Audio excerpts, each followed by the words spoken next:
Well, well, well. Welcome back, guys. Well, welcome back to me. This is Juan, and this is this Juan time. And it's been a very long time. 2020 has been a rough one for all of us. But today we are having on my friends Johnny and Regula of the Upper Strata. They are a band right now based in Switzerland, and they put out awesome music. They're very interesting, very educated and cultured. So this is always a fun conversation with them. So I hope you guys enjoy. Thanks. So I think we're recording. Are we?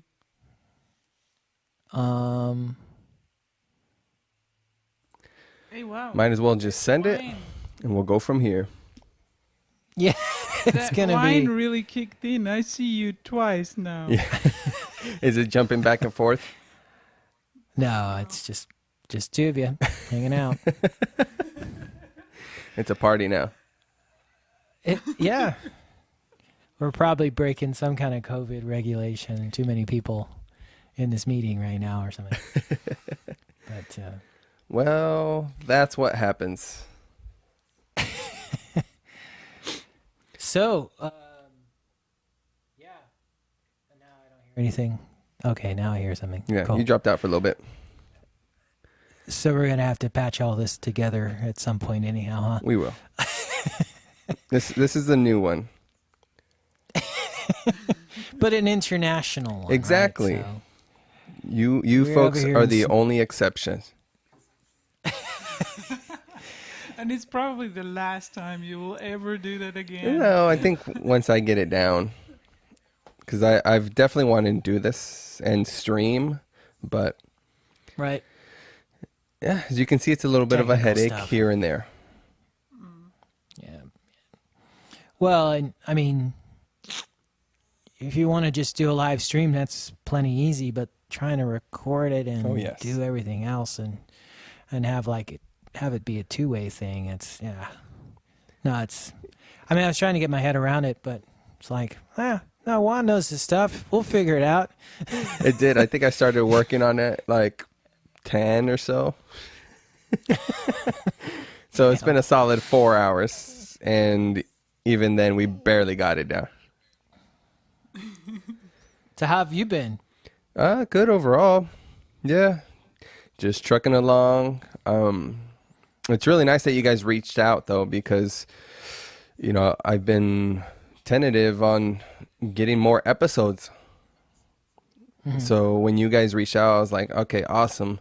Let's and then this was gonna make it interesting. So I was like, let's just go, because I Right. think the last one I did was late March, so right before everything hit. Oh wow. So it's been a long time, and a little bit of that was, I like to do mine in person, and some people weren't comfortable with that, Yeah. and with good reason.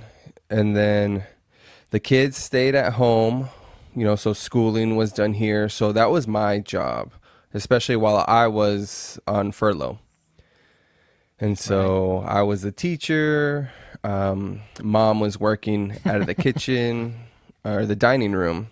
She works in a call center essentially.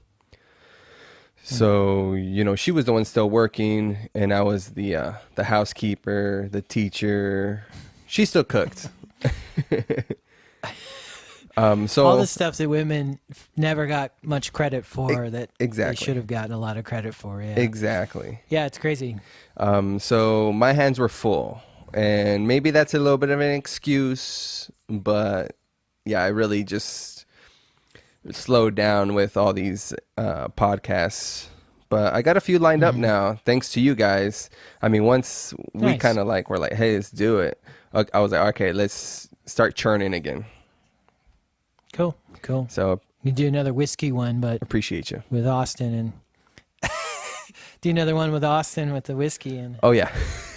Well, I watched that one and it was like, damn, this thing is still on. It's like I was cooking, I was watching it, I was eating, it was still going It on. was I'm going. like, man, those guys, It was they're a gonna go journey. under the table.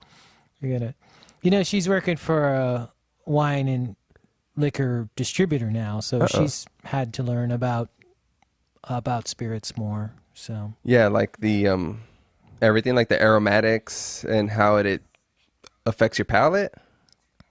Yeah, I think we have over 1,000 single malts.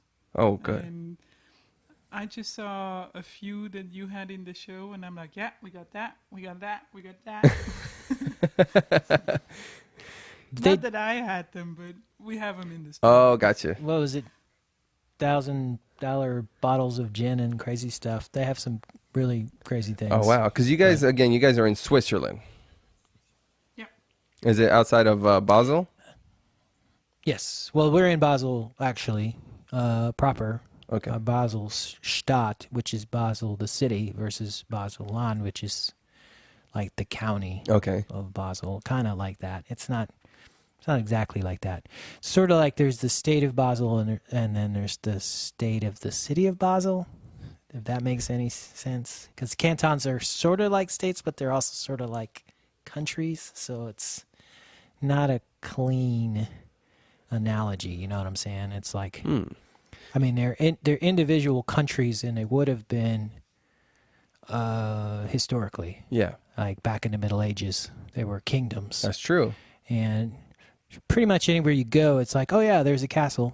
That was the castle of the town. That was where everybody fell back to when who knows who was coming through to stomping through town, right? So The Huns. even I'm teaching English a little bit in this little town, Prattlin, and I'm wandering around through Prattlin, and I took a different way to work, and there's the castle. There's the Castle Prattlin. And it never really even clicked for me. I was on the street, which was Schloss Street, which is Castle Street, and it never clicked that, oh, there must be a castle on the street somewhere, and sure enough, there was. So There's some logic to the names. different- yeah, for sure. Sometimes I haven't figured out all of them yet. Like we have a street that's where the monks kept their firewood, and it's Bruderholz. So the brothers kept the firewood at, it's just logic, like you say. Oh, like really, what's the word I'm looking for? Not to the point, but like literal. Right. Like Table Mesa. Kaya Street. I love that one. That one's good. Oh, that's right. That reminds me of my my high school and our mascot. Our high school was called Antelope, and our mascot was Ram.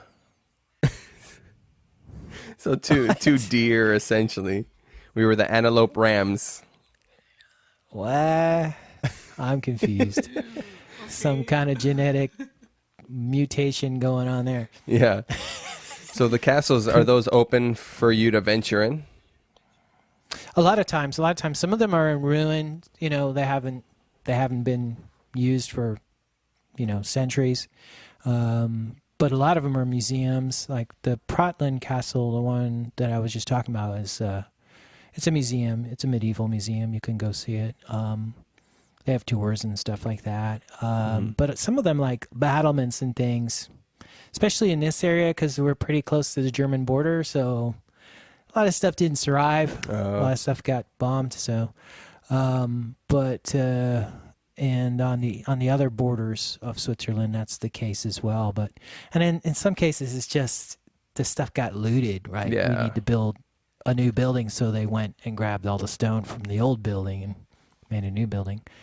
We saw a lot of that in Sicily when we were just in Sicily a few months ago, and you're looking at the ground floor and it's Greek, and then the top floor is Roman, and then it's like it's all just looted rocks and stones and pillars from other pagan temples. Yeah. Now in a Catholic church, so it's kind of funny. But It is funny. yeah, that's a crazy thing though, because you get to play detective wandering around and looking at that stuff. Oh, that's Norman. What's that doing here? That's medieval. It's kind of fun.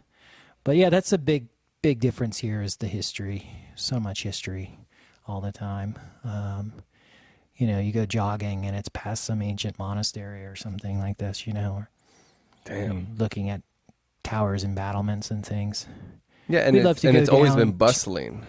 Like Yeah. there've always been big towns or villages and cities. Yeah, Basel was a Roman city originally. I mean, it's been around that long. Damn. And it got a big burst of activity when there was a papal convention here in the Middle Ages. So they built what became one of the first universities in Europe in Basel. So, and it's now the Museum of Cultures and like the main square of the town. But that was started in the Middle Ages. But yeah, I mean, there's ups and downs. You'll read things parenthetically, like I went to the History Museum and they had this altarpiece that they sold to a museum in France. I'm like, well, why'd they do that? And then I read into it. Oh, the city was bankrupt.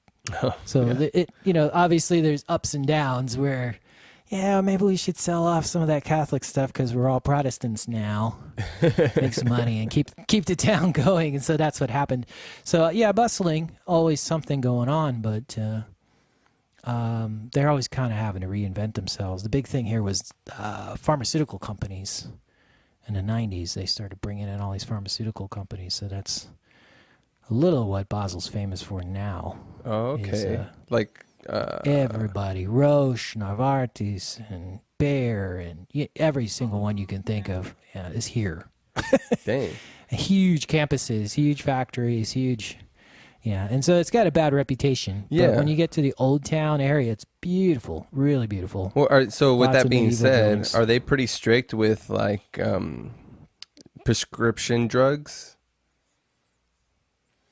That's the funny thing. It's like it's all being produced here, but like if you want painkillers, you're gonna have a hard time getting them. Yeah, that's what I was wondering. Like, are they? They don't. I mean, you get sick here, they will prescribe fruit juice and tea, stuff like this. They just don't believe in it. They don't believe in getting you hooked on stuff and lots of things with chemicals. And this is one of the few countries where you could actually be a homeopathic doctor and be a doctor. You can get certified in Switzerland. So there's a whole other sort of folk knowledge, herbal remedy knowledge that hasn't died out here, which is kind of nice. Yeah, it's awesome. I mean, I remember getting prescribed beet juice for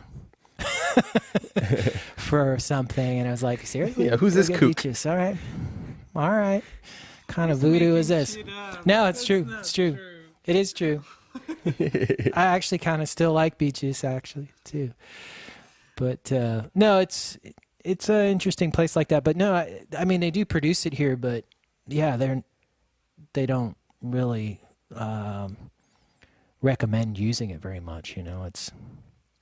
It's a kind of dichotomy that they produce it, but they don't really want the stuff. Yeah, that's so they awesome. produce it for other markets. I mean, luckily, I guess I haven't been in a position where I really needed to take any, because I can't tell you the last time I took any painkillers, ibuprofen, Tylenol, let alone some of the strong ones. Right. I'm like, no thanks. I'll put up with the pain. Right. Which is best. Well, and antibiotics in the States, too many antibiotics. Everything you get, give them an antibiotic. It's pumped full, for it, yeah. so. And they'll do tests of the river water and like sewage water and stuff, and it's just full of antibiotics and chicken and beef and everything gets pumped full of that stuff too, and you just don't get that here either. Yeah.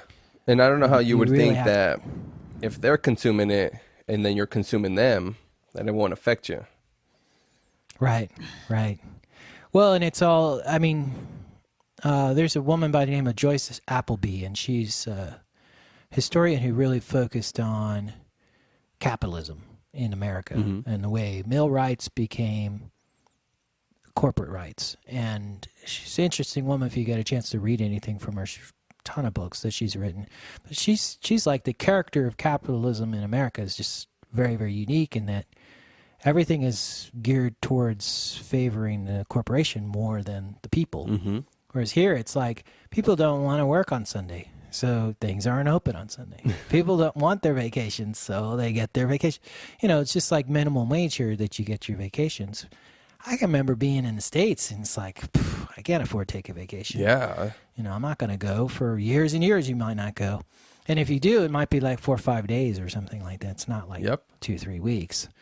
And here, it's kind of cuckoo like that. Everything's reversed, but it's like, well, we want to favor flavor and the quality of the product versus is the company making more money. Yeah. You know, that's how it's flipped, where it's like, here you might have somebody who, well, I just make enough sausage, you know, to get by, but I make really good sausage or really good cheese. Mm-hmm. It's not that I have to have it in every grocery store, you know, that kind of thing. Whereas in States, that's the dream, right? Yeah, you have to do everything to huge excess, or you have to be just number one, the excellence of just being on top. But like you said, not about quality. Like it's more or less just like look how I'm winning. Like look at my bank statements. Right. Yeah. Well, and I'm always disappointed. It's like, oh, it's a really great restaurant, and then you find out there's 5 more of them. You know, and it's like, it's a chain. I'm just kind of disappointed by that. But that's very American, right? Oh, you know? Yeah. The whole point is to expand. Yeah, exactly. It's like a neo-colonialism. So this is how we do, right? When we talk to Juan, we just end up just talking, right? So all kind of crazy stuff. Well, I mean, you brought me on for a reason. No, yeah, there's that album we did. Yeah. Let's touch on that, because that was, I mean, not a tremendously big jump, I don't want to say, but that last album you guys did was very experimental. Okay.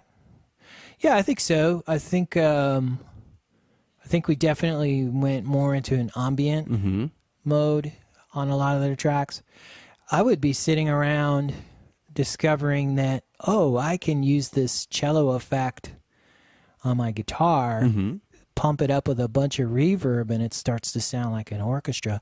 And so a lot of the stuff on Fog was just me sitting on a day off and looping and like just layering of guitar tracks to make these kind of symphonic songs. And Regula on the other end had a bunch of sequencers, and she was making beats at work. When she had downtime, she'd sit there and program in beats, and she'd get frustrated because she'd have like 20 or 30 beats that she was really excited about, and I'd have all these string things that I was excited about, and we had to figure out how to meet halfway. Yeah. But the last 2 albums, Fog and Neon Glitz, and to a lesser extent Cabaret Wartear, were all beat driven. The basis was usually the sequencer beat, and then this album it's acoustic. So that's the core of it.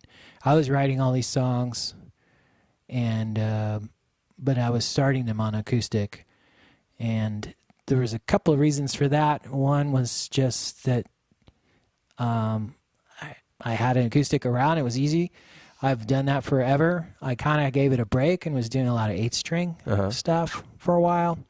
But then as well, we were talking about doing another tour in the States and just taking the acoustic, just doing an acoustic tour. Because for us as a duo, we can play a lot more places. Yeah. If you're trying to play dance beats and stuff like that, you have to play club. If you're doing acoustic, you can play a restaurant, you can play a winery, a brewery, anything. So we were like, let's just simplify, stop trying to be a rock band, because nobody seems to get it when it's just 2 people and a sequencer or a looper pedal. They're like, where's the drummer? What's going on here? You know? Yeah. And we actually had venues say that, no, if you don't have a drummer, we're not really interested in having you play, you know. You're only a 2-piece. We don't quite get that. That's what's it all pre-recorded and stuff. So we took a lot of grief over that. And honestly, we don't do any less when we play acoustic or more, you know. Well, maybe I throw some harmonica in there. So I guess technically I do more when I play acoustic, but it's the same amount of playing live. I think for me it's more complicated playing the electronic set because I would have to keep track of the sequencers, playing bass, jumping on pedals, and working the visuals as well. So to me, it's actually more stressful. Yeah, you got a lot on your plate. Yeah. Well, we have an effects generator. It's called a Critter and Katari, and it actually works off the sequencer beats and makes computer graphics live Oh, damn. to the beat. What? And you can sort of, if you had somebody come up from the audience, they could actually be making the graphics, tweak the graphics while it was playing live. But we would like pre-program in a certain amount of it, and then she would like, one of her things she would have to do on stage would be to scroll through with a foot pedal to change the scenes. Yeah. But like she said, it's a lot for her to be bouncing around. And it used to be like she had her little NASA command center for a while there, because she'd have a keyboard and then her sequencers and then an accordion and a bass, and she just had a lot going on over on her side. It was kind of funny. We had a couple a little bit of time like where after the show everybody wanted to go talk to her, like the gearhead people all wanted to go talk to her because she had all the stuff. Oh, of course. And I'd just be packing up my guitar. I'm just a singer, right? Yeah, so now he told me I can't bring a keyboard anymore and all my stuff, so that people don't come talk to me anymore. She said she's tired of dragging that It's thing around. jealousy. She's tired of dragging a big ass keyboard around. So yeah. So we were trying to simplify, and we were going to do sequencer looper stuff to acoustic bass, and so we'd have this real simple tour. Mm-hmm. So that's kind of how the new album developed in a different way. Not as experimental as Fog, though, I would say. Well, More that was a big venture, recording environmental sounds. Mm-hmm. Yeah, and then sequencing them. When you were sequencing them, was that before the liquor job? Yes. Yes. She has no time now. Now I don't have any time Oh, anymore. wow. People need their alcohol these days. Yeah, especially during the pandemic. It's crazy. Well, she was working for this insurance company as a graphic artist before, and if there wasn't a job to do, she just had to kind of wait for a job to appear in her queue, and then she would do the job. In the downtime, she could be reading, she could be making beats. Yeah. So she was making beats. But you can also, they were battery powered, so you could take them around, and you're traveling down the road making beats. You can pretty much do them anywhere. Yeah. So that's not something that's happened in the last couple years. No. But a lot of the stuff that we already had for Fog, we already had that stuff in Portland. Yeah, because that's when you guys were living there, which was almost 3 years ago? Yeah. 2 years ago, only two. yeah. Yeah. Yeah. So then we finished Fog here in this apartment, actually, and then did the vocals. And one song we recorded start to finish in Norway. But this one, I don't know if you saw the clip that I sent a while back where we recorded all the acoustic elements and the vocals in an old church in Italy. Yeah. And Regular found that on Airbnb, basically. And the funny thing is, it's like a desanctified church. So it's a church that has been used as like a community center, an art exhibit space for a long time, thinking about 50 years. And they kind of stopped doing it. I think the guy who was doing it passed away. And then they're like, well, we should rent out this back room. It was an Airbnb. Mm-hmm. So they did, and it was pretty Spartan, like accommodations. It's like really, if somebody were to ask me, I'd be like, yeah, it's really not very comfortable. You could do better. But to have a little sanctuary to turn into a studio and record in was pretty awesome. Yeah, you have to Sound take in that the into place is account. crazy. Yeah. But there were issues too, because there's cicadas. You don't think of cicadas in Italy, but Italy's a really fertile country, and we're right in the middle of all this farmland. Yeah. Rolling hills of grapes, and this area was famous for its veal, its goat cheeses, its lots of different types of wine, and just green, riotous amounts of green. And so you constantly have this cicada hum, and bumblebees like the size of your hand. They were just huge bugs. Jeez. It was crazy. So you could hear that on the recording, unfortunately. Just this A drowning. all the time. Yeah, and then you got church bells, of course, because it's Italy. So every little town somehow has 5 churches, and So yeah, sometimes we would wait until nightfall, so the cicadas wouldn't be that loud. Yeah. And we had to turn the lights down in the church because the lights had a certain hum as well. Mhm. And so we would just have a candlelight, and he would record the vocals in the church by candlelight. And I opened the door at one point, and all these fireflies came into the church. Whoa. yeah. And so I thought I he was seeing things, He and was there in the dark, and all of a sudden it started like blinking everywhere. Yeah. It was the sweetest thing. Yeah. it was pretty wild. That would have been cool to catch on film. Yeah, we got some good footage, but trying to capture those fireflies would have been a challenge, I think, Oh, with for the sure. GoPro. But it was pretty funny though, because the one night we got most of the recording done it began with a huge thunderstorm, and and then it cleared up, and we're like, well, it's our last chance to get some recording done. We should just go ahead and try it. So we set up, and I mean, we were like waiting to have to bail the church. We were like sweeping water out of the church. It was flooding. It was such a huge storm, and the lightning and everything. And we're like, okay, cool. And then we got a bunch of recording done, but that was the Firefly night, with all the lightning and thunder, and then eventually flooded church and stuff. So it was kind of an adventure. So you guys didn't use And, any of the lightning or thunder in the recordings? No, we didn't. I think there are church bells on some of the tracks, because I just lost track of time, because every hour on the hour and half an hour we couldn't record. Oh, And geez. sometimes you're just in the mode, Mhm. and Yeah. there would be church bells in there, and I'm like, it was a good take. It's not too distracting, so let's leave it in there. Yeah. So there's some ambient stuff, birds and cicadas on the tracks that you're probably feeling it, but you don't necessarily hear it. Yeah. Well, I think that just brings a little rawness to the track. Yeah. Yeah, we hope so.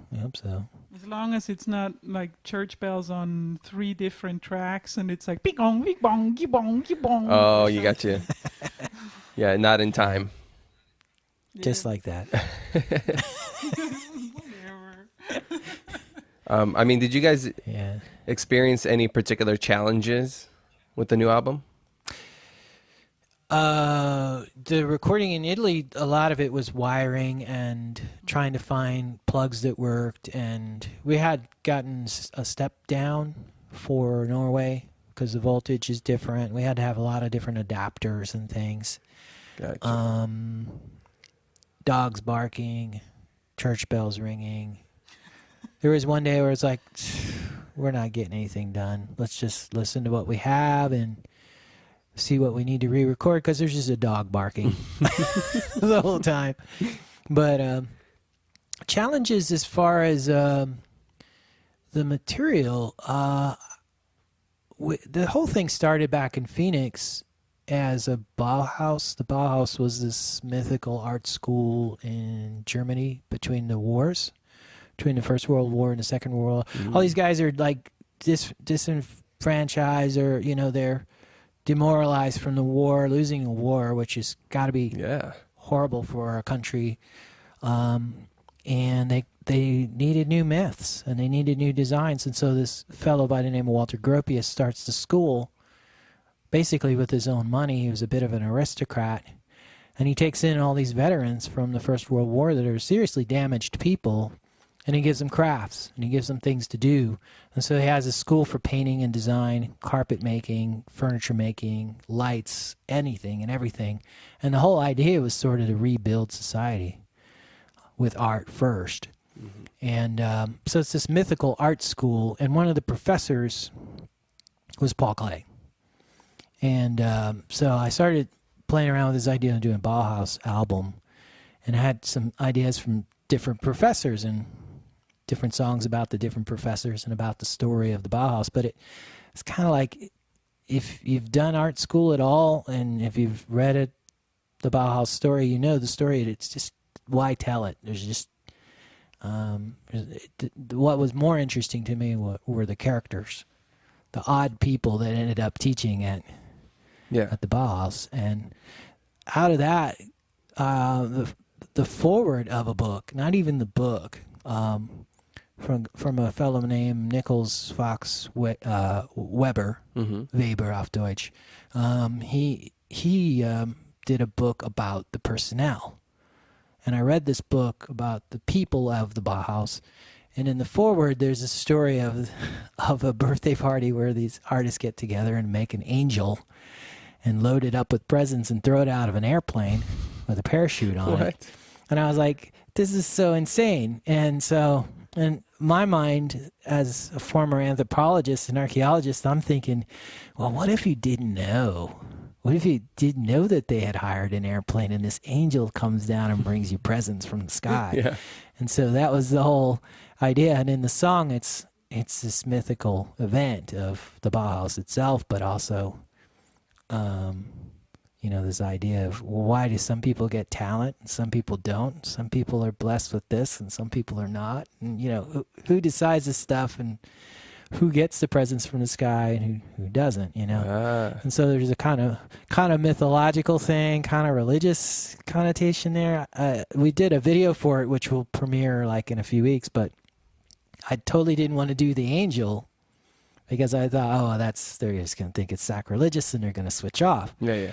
So I just did it as like a traditional present falling from the sky, which is now on the album cover and everything else. So, okay. So it's again myth making based on a mythical story of the Bauhaus, and then I made my own version of it. So it's beautiful. That's how fables work, right? That's how legends work, right? Well, there was this thing, and they threw these presents out of an airplane, and it's like it's a great story, but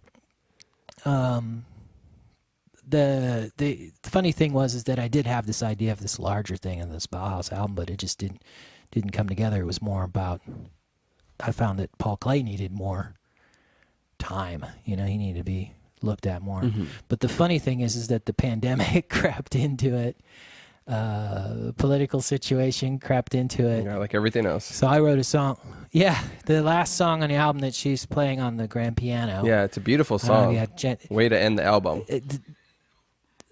The crazy thing was that was just in the church. Yeah. And so every morning she'd get up, have some coffee, and start playing that thing. She couldn't leave it alone. Yeah, that was my biggest distraction in the whole recording. It was having this grand piano in the church, because I would just get up in the morning and I wouldn't even change. I would sit there in my pajamas and just start playing, because I haven't had a big piano in the house for a long time. So that was really fun. And that's a way that the recording process kind of dictated what happened, because we didn't plan on putting that grand piano on the album. We didn't plan on having that. Mm-hmm. And then we're like, we need to get this on there somehow. Yeah. And I thought we'd just do a little bit of it for overture type piece. Mm-hmm. And then she kept playing this really cool thing, and I'm like, just keep playing that, and I'm going to sing the lyrics to another song over that. Yeah. So that's how the last song on the album came together. But that's a song describing a mad captain running a ship on the rocks aground, and the captain's gone mad, and we're in uncharted waters where the monsters abound. Yeah. And that's in the Paul Klee sense about Hitler in the Third Reich and how he was running the country of Germany upon the rocks and ruining them. But of course, you can draw other to many other connotations. world leaders. Yeah. Yeah, you can. Yeah, but we didn't want to just come right out and say that. So it was, but that's a way that there's some historic, parallel there. Mm-hmm.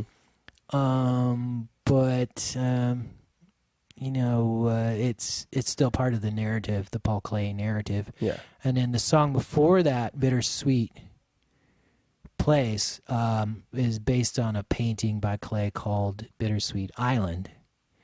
And he painted that when he was in exile in Switzerland. He wanted to get back to Germany, but the Third Reich was doing its thing. Mm-hmm. They thought he was of mixed race. Yeah.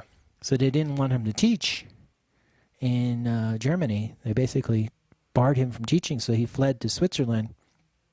And he was safe, and he wasn't going to get killed, but he wasn't really getting to do anything. Yeah.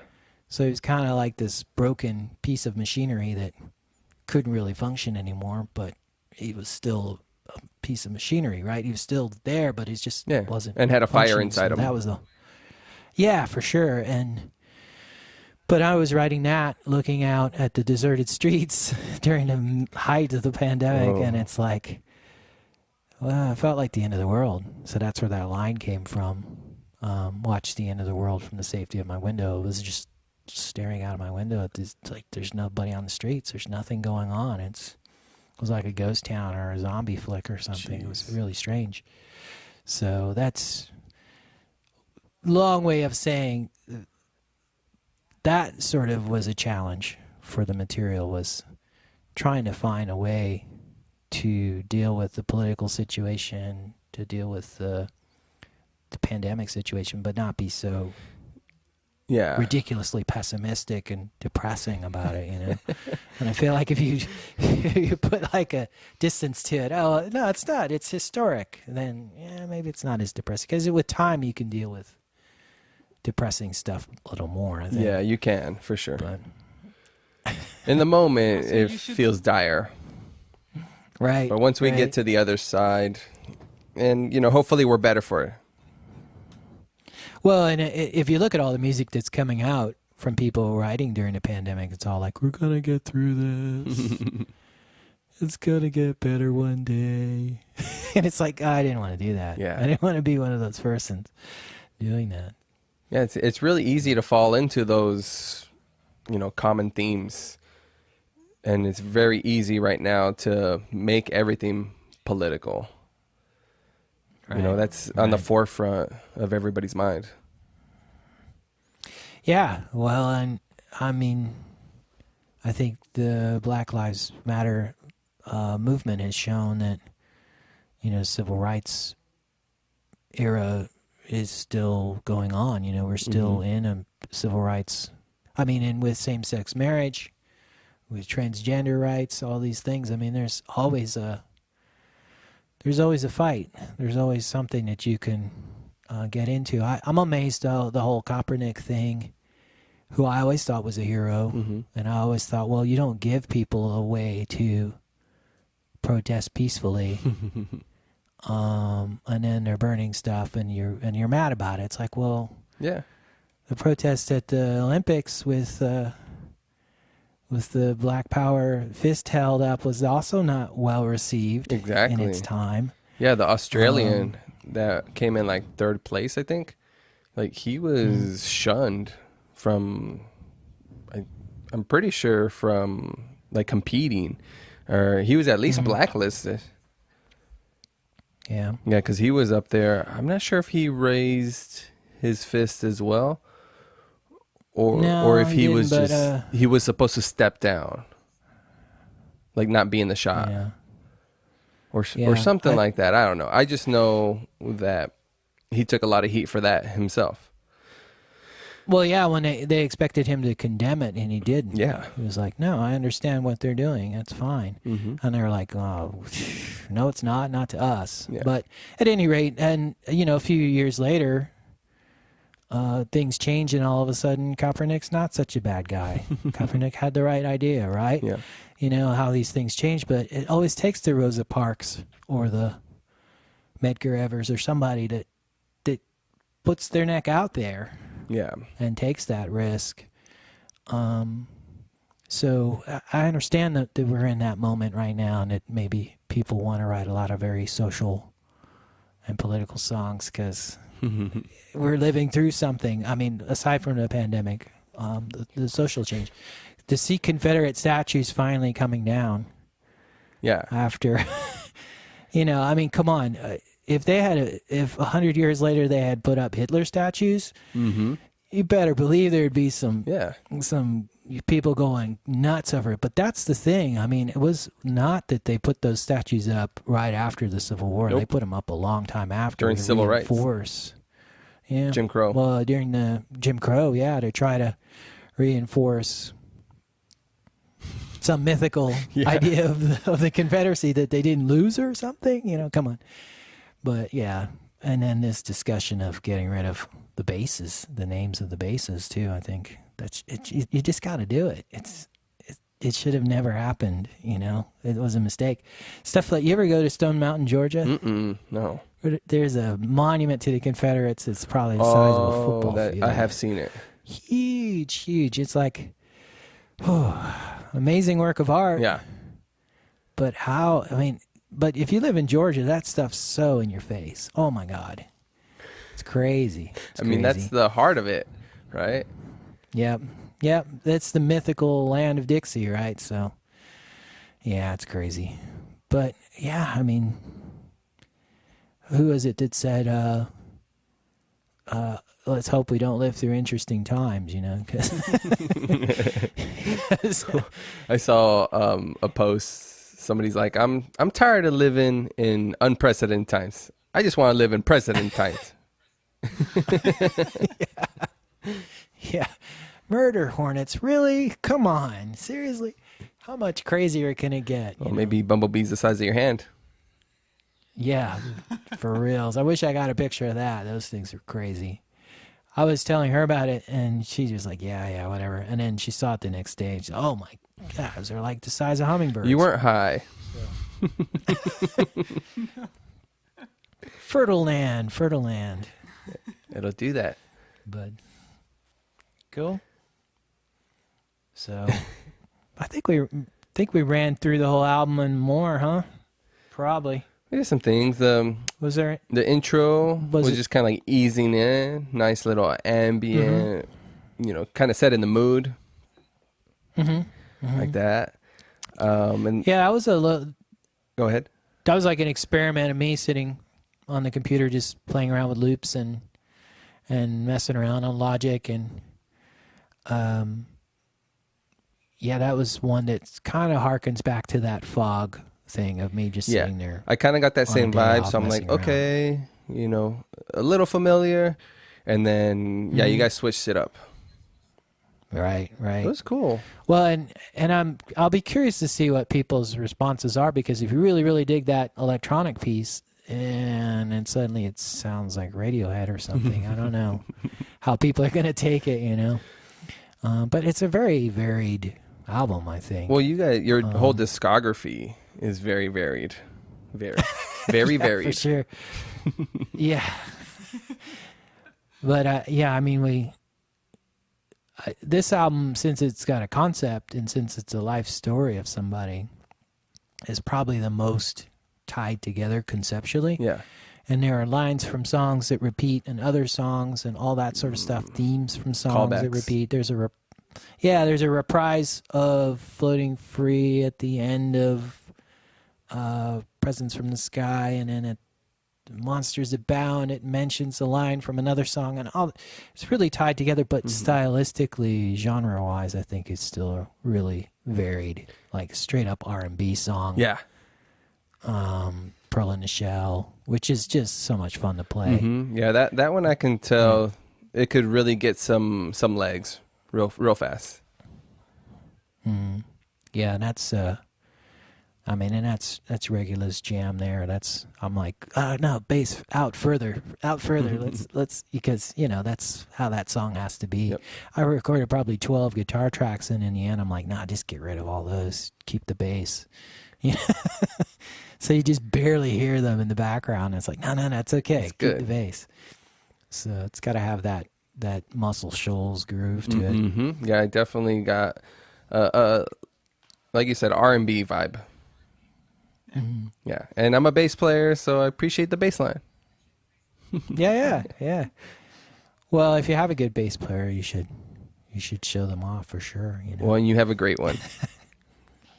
Oh, thank you. As slow as the last song is, that might be my initial favorite. Really? Yeah. Wow. I like It's that. a spooky song. I like the vibe. Yeah. Yeah. And that's one that evolved because we recorded several different versions of it, and we just weren't happy with it. And I mean, it started off kind of dirgy guitar, Leonard Cohen type thing, and then it sort of went to a Tom Waits type thing. And then she came in with this like driving bass line. It made me think of the Doors. Okay. So we tried to go in that direction, and in the end, we're just like, I'm going to sing the lyrics over what you're playing on the piano. And she's like, I don't know what I'm playing on the piano. Just keep playing it. Just keep playing it. It sounds good. It sounds dramatic. Yeah. And then once we got back to Basel, I just started to... Dramatic or demented. There's a thin line. There's a thin line between that.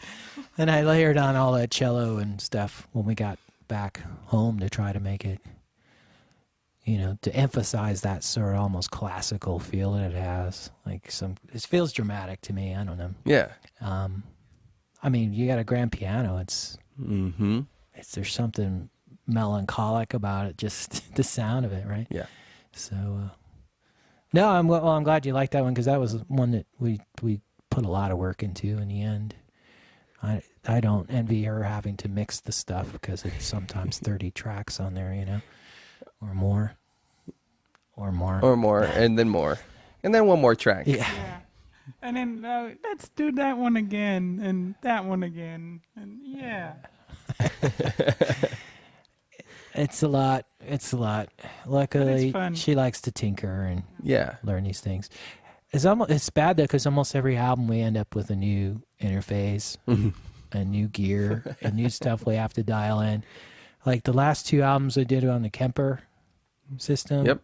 And that had to figure all that out. Kemper figured heavily into this album because Presence from the Sky, that weird jangly guitar thing that's in there, it's like a harmonizer effect from the Kemper that first time I heard it, I was like, wow, listen to that. And I just jammed on it for like an hour, and that's where the song came from. Weeks, months. That's where the song came from, was this weird sound from the Kemper. And then on Bittersweet Place as well, there's a weird phasey guitar thing that I got off the Kemper. And so it's one of those deals where it's like the guitar effects sometimes inspire a song. You know, you just have a new effect, you have some new sounds, and you're like, oh, cool, where can I go with this?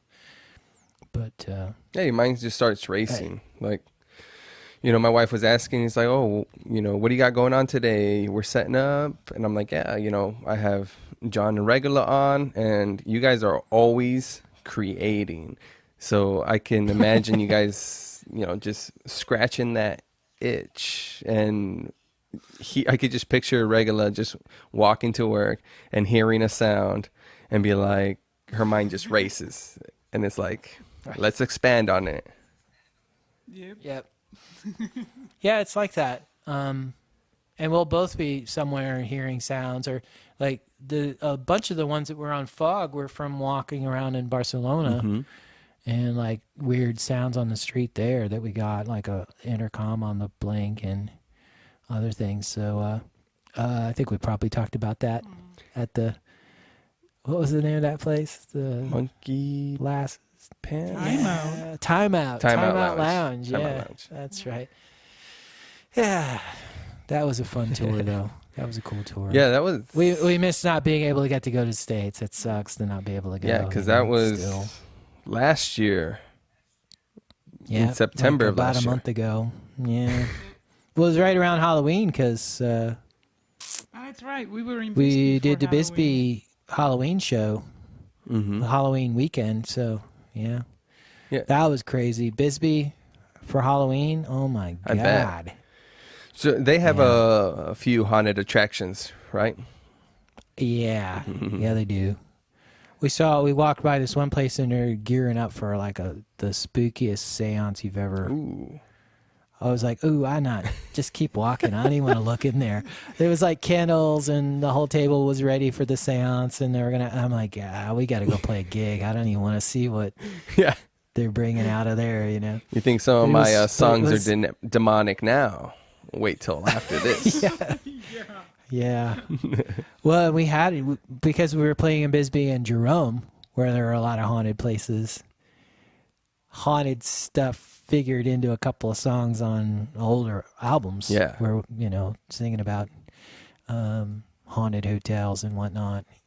And hearing crazy stories from other bands that maybe were playing at a festival or something like the Side Pony Festival, and hearing crazy stories like, yeah, I didn't get any sleep because all this weird stuff went down in this hotel. And I'm like, great, that's awesome. Yeah, I'm glad we were camping and not staying in this hotel. But So have you guys ever witnessed any abnormalities, spirits? we haven't. Some friends of Regulus did. They actually went with the little recorders that can supposedly pick up EMF? paranormal sounds, yeah. And they picked up some weird stuff. And they played it back for us, and we're like, oh, that's not good. There was one who was like, just get in your car. Just go. No. Really? No, seriously. And there was another one where It was more a kid's voice. there was It another like a one that little was like, boy's voice. yeah, that was another one where spooky stuff. But a friend of mine looked shell-shocked in the morning, and I was like, do you sleep at this hotel last night? Yeah, I tried to. I slept in my car. And Jeez. I was like, what happened? He's like, he turned the sink on to see it. He woke up at 3 a.m. and said, he just couldn't sleep. So he just got up and he turned the steam. He steamed up the mirror, turned the hot water on in the sink, trying to get a message, trying to see if the spirit was going to leave him a message. And there was a little kid's handprint. Ooh. And he freaked and he left. And then we were talking, and the people next to us are overhearing us talking, and they're like, you guys all woke up at 3 as well? Yeah, something weird was going on at 3. And they're like, yeah, we were out drunk, like passed out drunk, and suddenly we're all awake at 3. Oh. The whole, like everybody in this whole room. And so weird stories happen to other people, but we haven't had anything really that I can think of. No, I think we're too weird for ghosts. I'm going to keep my distance from them over there. Leave them alone. But yeah, we missed those days though. Those were fun days playing all over Arizona and just messing around. We won't. I don't think we'll ever have another time in our life where we've played so many shows like in a year. Yeah. And had so many regular gigs, and we'll build up some friendships. Like we have a friendship going with a place called the Lab, and it's an art, food, theater, live venue. Yeah. And they just have crazy stuff, real experimental things. But the guy really likes us, the guy who runs the place, and we've played there a few times. And I went and cooked gumbo for I was guest cook there, because he's all into New Orleans stuff, and he tried to make gumbo for us. I'm like, oh, you should let me make some gumbo for you one time. And he came up and asked, and he was like, well, we're going to have a blues show. You want to do some gumbo? I'm like, sure. So we went to the grocery store, got all the stuff, and made a real gumbo. But he didn't really quite realize what that was when I agreed to do that I was giving away a day of my life to do this gumbo. Because it takes the whole damn day, right? So, but at any rate, yeah, we were able to play a few shows at this place, but it's a far cry from when we were in Phoenix and playing like 90 shows in a year or something like that, you know? Yeah. Like weekly, monthly shows at certain places. And Well, it's the year as well. Like 2020 has just been difficult for everybody, and the restaurants closed. And yeah, all the bars and restaurants. And Closed or operating at 25 to 50% capacity. exactly It's rough. Is it still 1 hour. Okay. Sorry, just making sure we're still recording Yeah, you're good. because we tend to talk. We? You? Hey, leave me out of that. Yeah. Oh man. Yeah. I tend to. Well, you know how it is. You know, you make an album, you're excited about it. Yeah. When's Especially if it's drop? something. Well, it's in pre-sales now, so you can already order it. And some people have ordered the vinyl, which should come out in February. Oh, okay. Because it takes a few months to produce it. Yeah. It's being produced in the Czech Republic. And it'll be a limited edition red vinyl. Okay. Looks great. And then we're going to do like the Fog companion. We've got a companion for this one as well. Very cool. So you'll be able to read the lyrics and hear more about the songs. You know. And I love that stuff, man. Yeah, I do too. And as somebody who really reads the liner notes on albums, and the more that an artist will give you, the better. I mean, it's just gives you this connection to the creative process and everything. Yeah. We're following the same format as Fog, where it's like musically what happened, how it evolved, where it came from, the lyrics, the background of the story of the song, if there is one. And in this case, it's all biographical or semi-biographical to Paul Klee. So Yeah. if there was ever an album that needed a companion, it would be this one, because there's so much behind it. So, I mean, Fog was a concept album as well, and there was certainly a lot to it. But this is just different because it's, you know, trying to give you a sense for somebody who actually lived, you know, versus a strange phenomenon like Fog. Yeah. The album actually drops on the 18th of December. That was the answer. That was the we original should have question, given. but I said that, like I said, you could pre-order it. You could pre-order it already. And then we've got a video coming out, I think on the 13th. I think the video drops. That'll be the first video for Presents from the Sky, which was based on some of my drawings that regular animated Oh, nice. and put together. So it's going to look cool. Yeah, I'm excited for that. And you see some of this stuff on the album cover come to life, you know, some of the characters and things that are in there. So that'll make a little more sense. Yeah. As well as, like, on Presents from the Sky, there's some machine noises that just pop up in there. I don't know if you noticed it, but there sounds like a clock and some other things. It's for the video, because in the video there's a flying machine that goes buzzing by that's dropping the presents from the sky. Oh, wow. So you had the All right, song written, then you wrote or edited the video, and then decided you wanted to add sounds to the original track. Exactly. Okay. Yeah. I was like, yeah, we need the flying machine in there, because I mentioned mythical golden creatures and a whimsical flying machine kind of thing in the song, and so I always thought this should be that. But honestly, I mean, when I was reading the story of the Presents from the Sky story, I already saw it in my mind, the whole video, you know, and so it's a strange thing that I was like, oh, I can see writing this song because I already know what the video would be. You know, it's kind of like that. So I was thinking of it visually to begin with, which is pretty unusual. I don't know that many people, I guess if you're trying to tell a story, you can envision a story, but Yeah.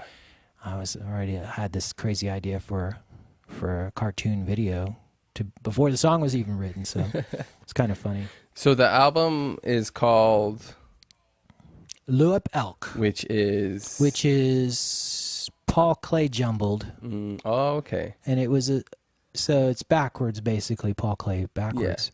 And he used that and signed letters and things. It was sort of a secret artist name that he had. Oh, okay. Very few people know it. In fact, there's a scholar of Paul Klee that's just bought an album. He just pre-ordered it. And he wrote and said, oh, I wonder how many people know what Luap Elk is. I wonder if people will pick up on it. but he is a scholar of Paul Klee, and he knew exactly Right away. But he thought it was really, really amazing that we were doing this. And so it's kind of funny that it's a secret name that the artist had, and so you kind of have to know a little bit about the artist to realize what it is.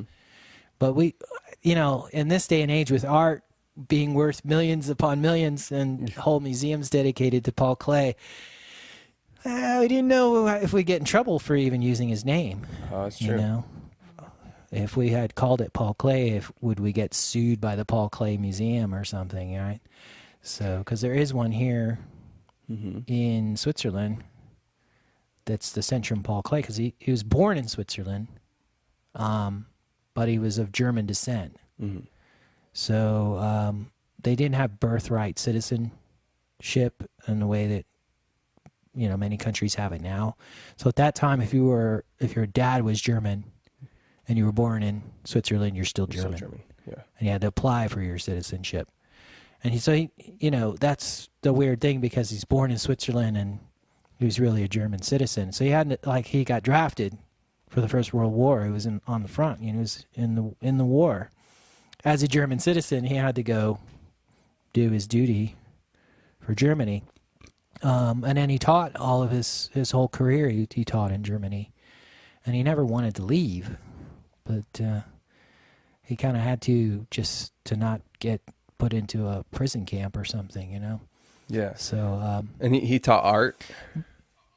Yeah, he taught art, and he had a lot of theories on art and color that are taught today still. Oh, wow. His theories were some of the most important ones to any art student.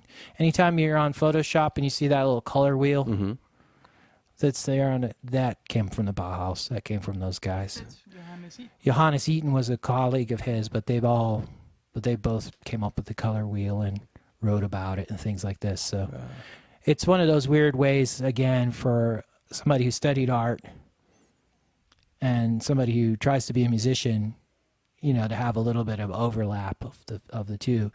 And then as well, I would say to anybody who's out there struggling to write a song, pick up a book on something like the Bauhaus or something. There's inspiration and there's stories in those in history and in art history that you can get whole albums from.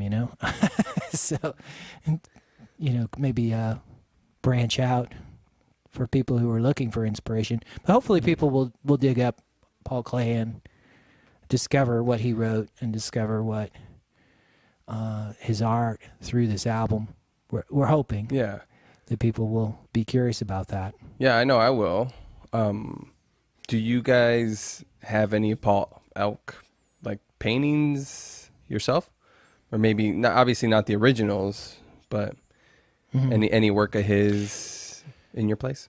Well, the cover, the figure on the cover, that will be the figure in the video and everything, is based on one of his famous paintings, but it's kind of a caricature of it. Yeah, it's not an exact copy. Gotcha. And it sort of has like a African mask feel to it or something like this. And he did a lot of pieces like that. He did a lot of pieces that were sort of strange, like whimsical creatures and strange, whimsical machines and things. One of my favorite pieces from him was a piece called The Twittering Machine. And it's just this weird, wiry little creature-looking thing. And it's the sort of thing that when Regulo sees it, she hears sounds, She's like, oh, I know what that sounds like. I know what that machine sounds like. Oh, okay. So there's some crossover there for sure. And being that I lived for a long time in Switzerland, I was at the Centrum Paul Klee a lot. And so I was getting this information from that museum sort of directly, and ingesting it. And so some of the songs are inspired by things that I saw in exhibits there, but he's all over the internet for sure. You can see some amazing things from him. He's got paintings in New York. He's got paintings in Chicago. A lot of paintings in Berlin when we were there. He's one of those big names in the art world. So Don't want to get sued. Better change the name.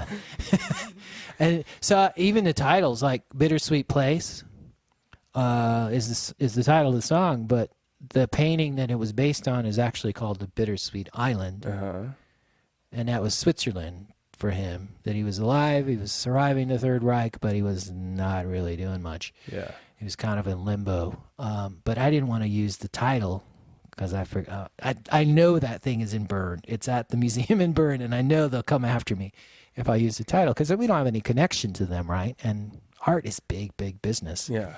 They sell millions of posters and T-shirts and everything of Paul Klee, so we didn't want to go up against those guys. So we make pains to say that it's an homage, but it's not a copy of anything he did. So you're not going to see any of his art on the album. That long story short. Well, I don't think there should be any major issue with that. I mean, you guys just drew inspiration from his artwork. And what more as an artist could you ask for than to inspire others? Yeah. Art inspires art is the old expression, right?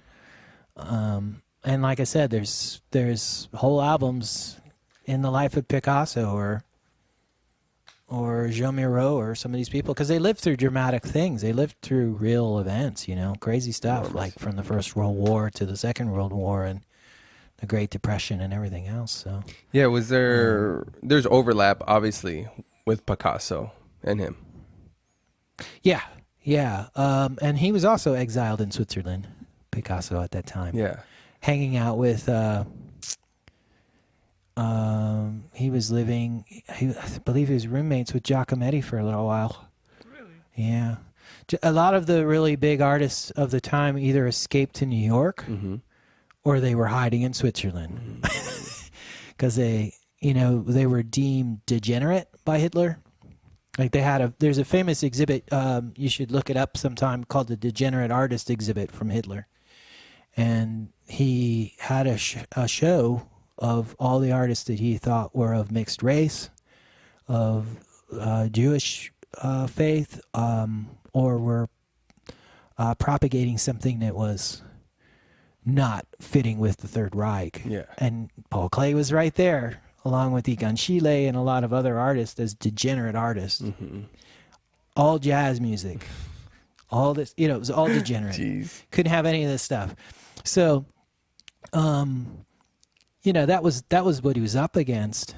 Kind of a George Orwell 1984 type thing of being punished for what you're thinking and what you're creating and maybe going to jail for it, maybe being executed for it. So these guys really had to escape. Giacometti, the greatest Swiss sculptor, one of the greatest sculptors ever, he fled to Geneva on a bike with a bunch of refugees, barely got into Geneva.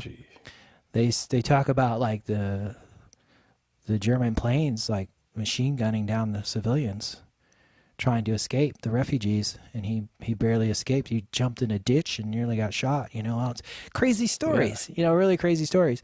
But yeah, Picasso and all these guys did shows together in some cases. So the Bauhaus artists were like Kandinsky and Paul Klee and Johannes Eaton and quite a few other guys. But yeah, there's definitely overlap there. The same kind of deal because Picasso refused to go back to Spain because of Franco, the dictator there. He was exiled in New York, and he had a house in Greece for a while too. But that's that period of time. I mean, but Franco lived till like 1980. Oh, really?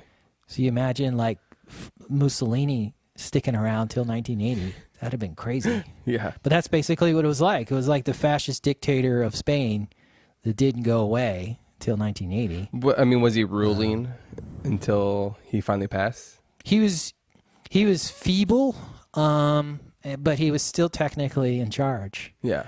And so there are a lot of Spanish movies where they depict him as this guy in a wheelchair that was not really on top of his game anymore. And they even like draw parallels to Don Quixote and stuff like this, where he's kind of delusional losing it. character. But he was still there. And like Joe Miro, amazing surrealist, refused to leave. But he couldn't exhibit in Spain.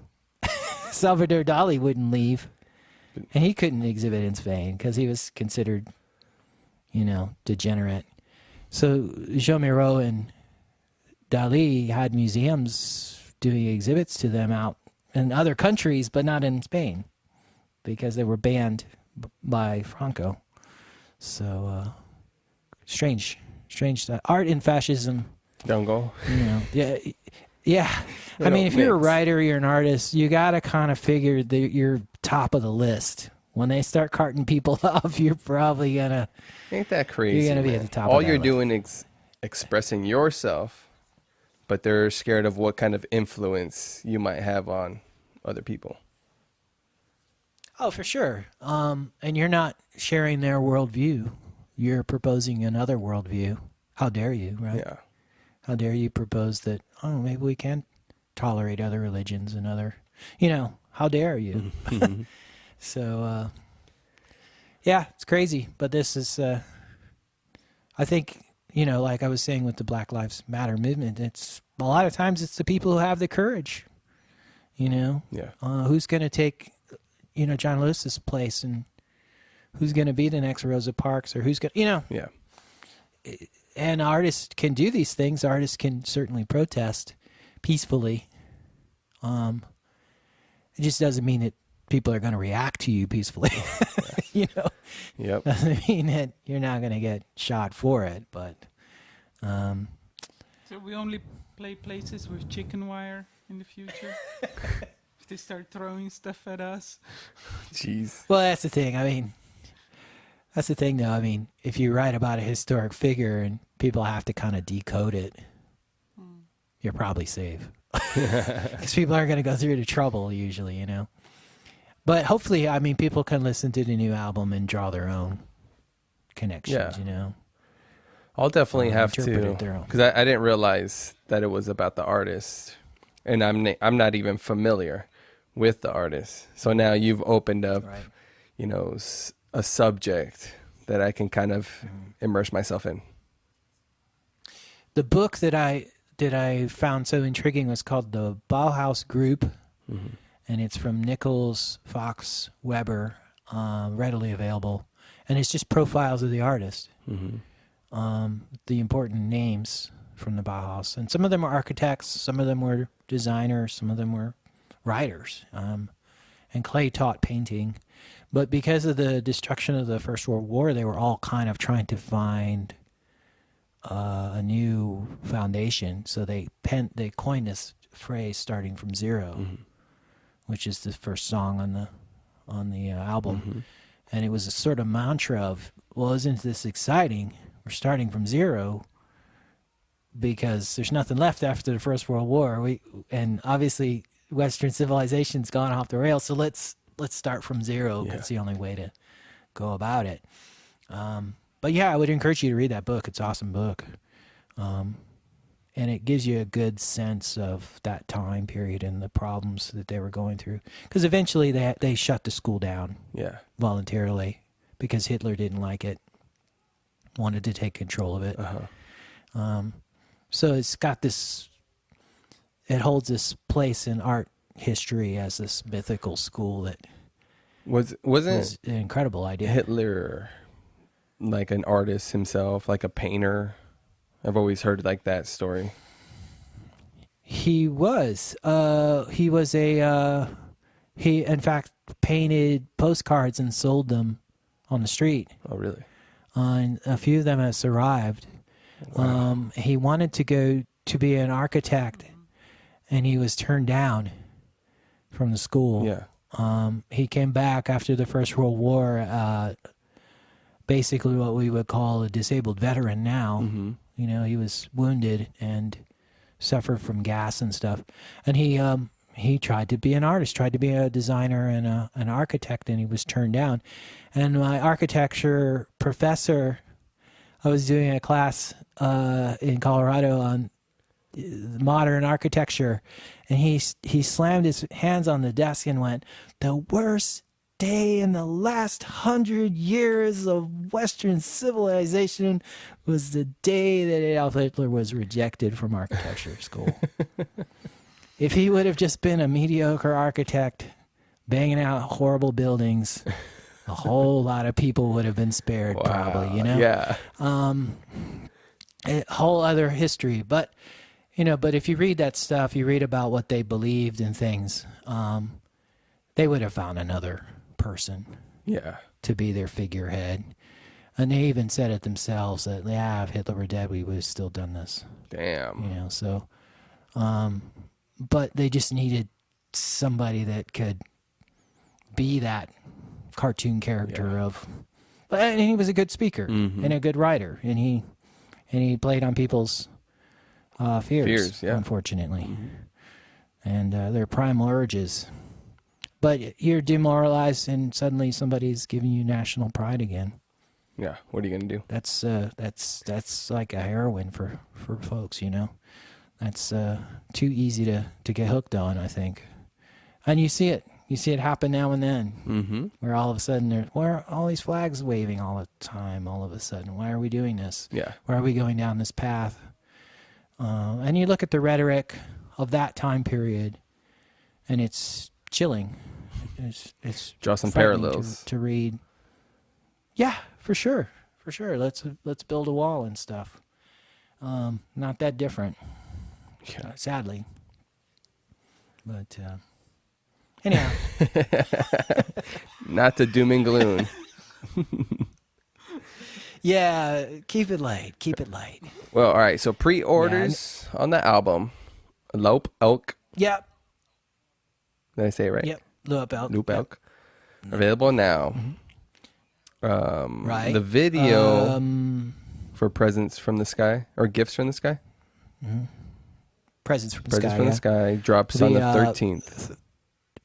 Right. And then the official release for digital and all will be the 18th of December, which was his birthday, Paul Clay's birthday. Okay.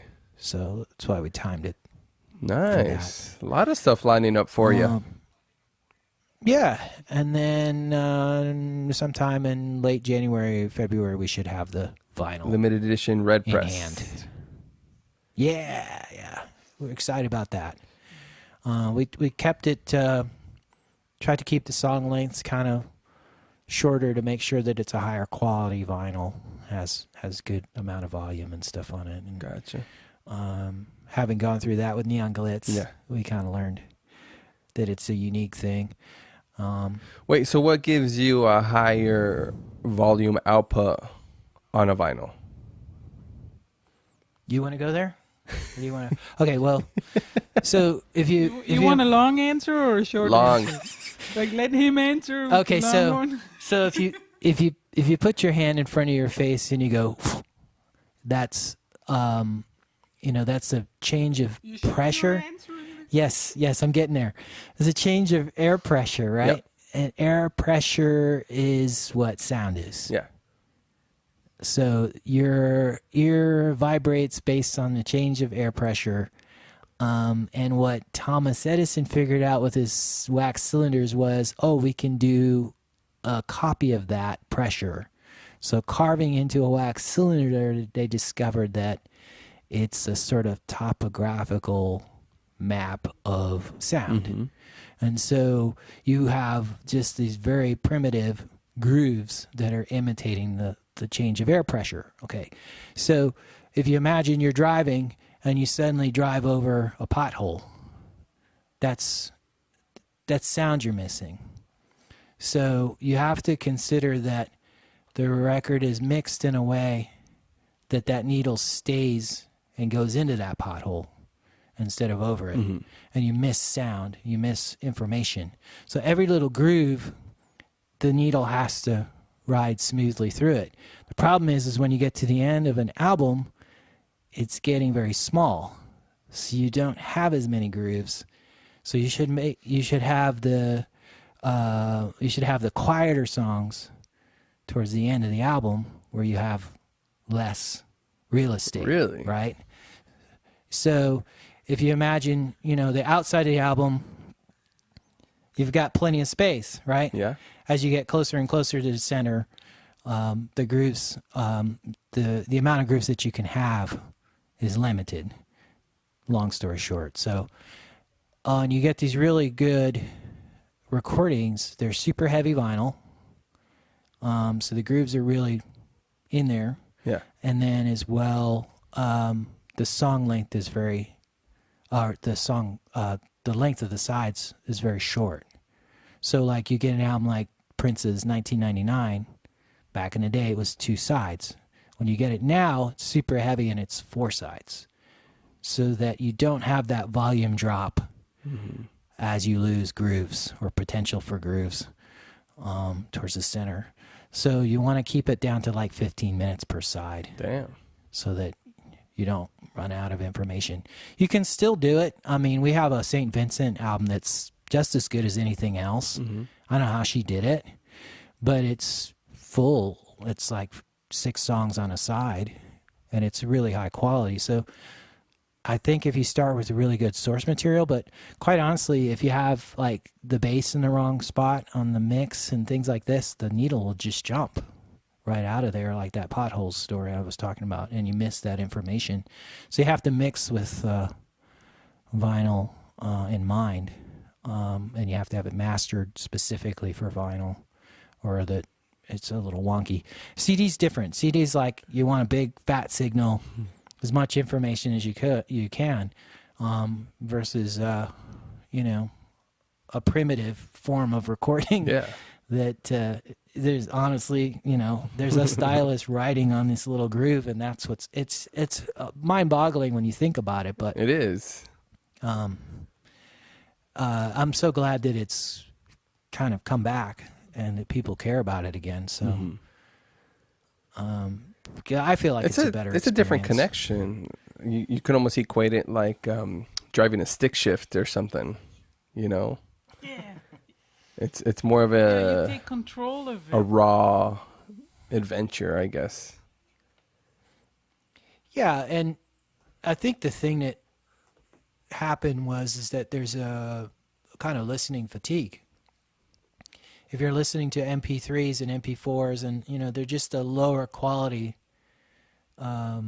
copy of a copy anyhow, you're not hearing the full range of the song for one, so then the listening experience is already diminished, and then you get tired of hearing it because it's not rich. It's not. Whereas if you put that album on, and you're having to flip that thing, and you're having to spend time with it, it's a more meditative process. I think there's more intent there to listen versus putting on an iPod Classic back in the day and letting it go for months before you know, to do anything to it, because you just put your whole library on shuffle and leave it for a month or two, right? Yeah. That's a different type of experience, and that's sort of why we were doing the companions to the albums, was to get back to that. Trying to give you a connection to the music through and a connection to the artist. That's a little more tactile. Are those being included with the digital or just the vinyl?